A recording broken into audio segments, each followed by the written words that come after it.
Assalamualaikum warahmatullahi wabarakatuh. Bagaimana kabarnya anak-anak? Semoga kita tetap sehat, baik, dan penuh semangat. Nah, pada kesempatan kali ini kita akan belajar tematik muatan ilmu pengetahuan sosial, yaitu sumber daya alam. Apa sih sumber daya alam itu? Nah, sumber daya alam adalah sesuatu yang tersedia secara alami dan dapat dimanfaatkan untuk memenuhi kepentingan dan kebutuhan hidup manusia. Nah, sumber daya alam itu dibagi menjadi dua. Yang pertama, itu sumber daya alam yang dapat diperbarui. Dan yang kedua yaitu sumber daya alam yang tidak dapat diperbarui. Nah, sumber daya alam yang dapat diperbarui adalah sumber daya alam yang tidak akan pernah habis karena kemampuan yang dimiliki alam mampu melakukan pembaruan terhadap sumber daya alam tersebut dalam waktu cepat. Nah, contohnya itu adalah matahari, air, angin, udara. Nah, sumber daya alam yang tidak dapat diperbarui adalah sumber daya alam yang memiliki limbah terbatas.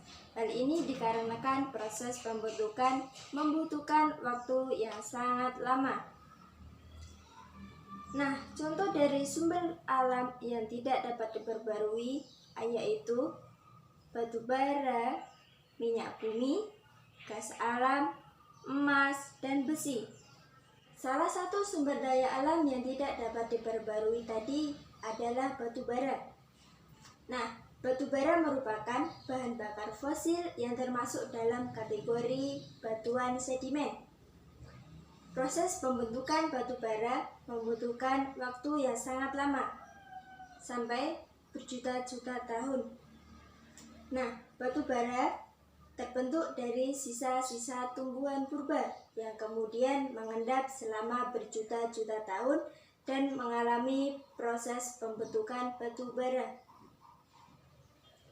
Batu bara merupakan sumber energi yang selama ini banyak dimanfaatkan dalam berbagai bidang kehidupan, mulai dari rumah tangga, usaha kecil, sampai industri. Nah, manfaat batu bara bagi kehidupan manusia itu ada 4.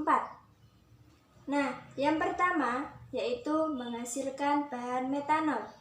Apa sih bahan metanol itu? Metanol merupakan bahan bakar cair untuk menggerakkan mesin di berbagai industri. Yang kedua yaitu bahan bakar pada kompor briket. Hal ini digunakan untuk keperluan memasak kebutuhan sehari-hari. Nah, yang ketiga yaitu menghasilkan produk gas. Bahan bakar gas digunakan untuk industri dan pembangkit listrik tenaga gas. Yang keempat yaitu sumber tenaga pembangkit listrik. Hal ini digunakan bahan bakar untuk pembangkit listrik. Batu bara mempunyai pengaruh besar terhadap kegiatan ekonomi masyarakat. Nah, masyarakat di sekitar penambangan batu bara bisa bekerja menjadi karyawan pada tambang tersebut dan meningkatkan pendapatan daerah, pendapatan nasional dari berbagai ekspor batu bara. Nah, pembelajaran pada kali ini cukup sampai di sini ya anak-anak. Kita lanjut minggu depan. Jangan lupa untuk mematuhi protokol kesehatan. Tetap semangat meskipun belajar dari rumah. Sekian dari Ibu. Wassalamualaikum warahmatullahi wabarakatuh.